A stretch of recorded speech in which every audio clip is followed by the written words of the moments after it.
Kakinada rural మండలం ఇంద్రపాలెం గ్రామంలో గల పిల్లి సత్యనారాయణ మూర్తి అనంతలక్ష్మి కళ్యాణ మండపంలో తెలుగుదేశం పార్టీ కోఆర్డినేటర్ మాజీ ఎమ్మెల్యే పిల్లి సత్యనారాయణ మూర్తి అనంతలక్ష్మి ఆధ్వర్యంలో ఉమ్మడి తూర్పుగోదావరి జిల్లాల గ్రాడ్యుయేట్ ఎమ్మెల్సీ పేరాబత్తుల రాజశేఖర్ అభినందన సభ ఘనంగా జరిగింది. మాజీ ఎమ్మెల్యే పిల్లి అనంతలక్ష్మి సత్యనారాయణ మూర్తి దంపతులు ఎమ్మెల్సీ పేరాబత్తుల రాజశేఖర్ ను ఘనంగా సత్కరించారు.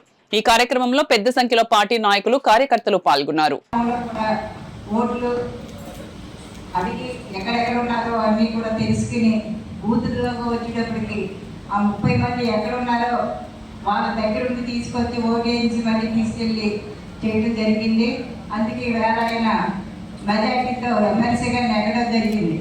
ఎందుకంటే 2014 నుంచి 2019 వరకు కూడా మేము వర్కులు చేయడంలో కానీ ఎమ్మెల్యే గారికి 50%, కోఆర్డినేటర్ గారికి 50%, పనులు అభివృద్ధి కార్యక్రమాలు ఏ వచ్చినా శనిసగం పంచమని చెప్పి ఇన్ఛార్జ్ మినిస్టర్ గారికి చెప్పారు.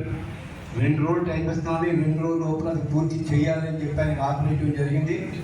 మేము కూడా సార్కి మరి వాళ్ళు ఇప్పటి వరకు కూడా 29-30 కోట్ల రూపాయలు అనాలజీ శాంక్షన్ పెట్టారని వాళ్ళు పెట్టిన శాంక్షన్ ముఖ్యమంత్రి గారికి ఇస్తూ దీనికి తగ్గగా మళ్ళీ అన్ని కోట్ల రూపాయలు మాకు కావాలని దానికి అన్ని గ్రామాల నుంచి కూడా ప్రపోజల్ చేయడం కూడా జరిగింది.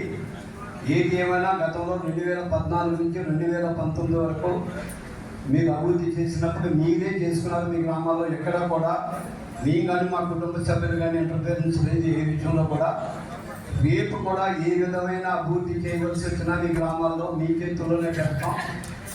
వాడేదో తప్పు చేస్తున్నాడని మీరు తప్పు చేయడానికి కానీ వాడేదో చేస్తున్నారో మీరు చేయడానికి కానీ ప్రయత్నించవద్దు. మనం 2014 వేసిన రోడ్లు ఎంత శాశ్వతంగా ఉండి ఎంత క్వాలిటీ వేసామో అంత క్వాలిటీగా మీరు ఇవ్వాల్సిన బాధ్యత మీ మీద ఉంది. ఖచ్చితంగా మీ తెలుగుదేశం పార్టీకి పేరు వచ్చేలా ఉండాలి తప్ప నాకు ఏది ఆదేశిస్తే అదే చేస్తాను. అది కూడా మన తెలుగుదేశం కార్యకర్తలు నాయకులకి గౌరవం తెచ్చే విధంగా నేను కూడా మరి పనిచేసి నాకు ఇంత అఖండమైన మెజారిటీ మరి నన్ను ఈ స్థాయికి తీసుకొచ్చింది కాకినాడ రూరల్ నియోజకవర్గం. గతంలో చెప్పాం, ఇప్పుడు చెప్తాను, రేపు కూడా అదే మాట చెప్తాం. అదేవిధంగా సత్యబాబు గారు కూడా అనంతలక్ష్మి గారు మన సీఎం గారు కూడా కలవడం జరిగింది.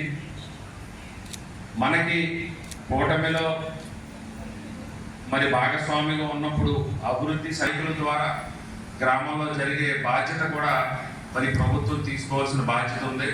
ఆల్రెడీ ఇన్ఛార్జ్ మంత్రి గారు నారాయణ గారి నోటీసులో కూడా పెట్టడం జరిగింది. భవిష్యత్తులో మనకు కూడా గ్రామీణ ప్రాంతంలో రోడ్స్ అవ్వచ్చు, మరి ఎన్ఆర్జిఎస్ నుంచి కూడా మనకి డ్రైనేజీ సమస్య ఎక్కువ ఉంది. ఇక్కడ ప్రతి గ్రామంలో కూడా 14-19లో మరి పిల్లి అనంతలక్ష్మి గారి సారథ్యంలో ప్రతి గ్రామంలో కూడా సిమెంట్ రోడ్లు వేసుకోవడం జరిగింది. మనం వందలాది కిలోమీటర్లు. కానీ ఇంకా డ్రైనేజ్ సమస్య మనకి ఉంది కాబట్టి భవిష్యత్తులో మరి డ్రైనేజీ సమస్య తీరేదానికి, అదేవిధంగా ప్రతి ఇంటికి కూడా ప్రభుత్వం మంచినీరు మరి ఏదైతే గ్రామాల్లో కానీ మన రూరల్లో ముఖ్యంగా మరి తోరంగి మిగిలి మన పంచాయతీలో కానీ మంచినీరు సమస్య ఉంది. అది మనకి ఏమైందంటే ఈ 6 పంచాయతీల్లో మనం ఎలక్షన్ లేకపోవడం, మరి అటు కార్పొరేషన్లో విలీనం కాకపోవడం వల్ల మనకు కొన్ని ఇబ్బందులు ఉన్నాయి. అది కూడా మనం ఈ కమిషనర్ గారితో మాట్లాడాము. మన కాకినాడ మున్సిపాలిటీ కార్పొరేషన్ నుంచి కూడా ఈ వేసవి కాలంలో మరి సత్యబాబు గారు మేము కూడా ఒకసారి కమిషనర్ గారు కూడా కలుస్తాం.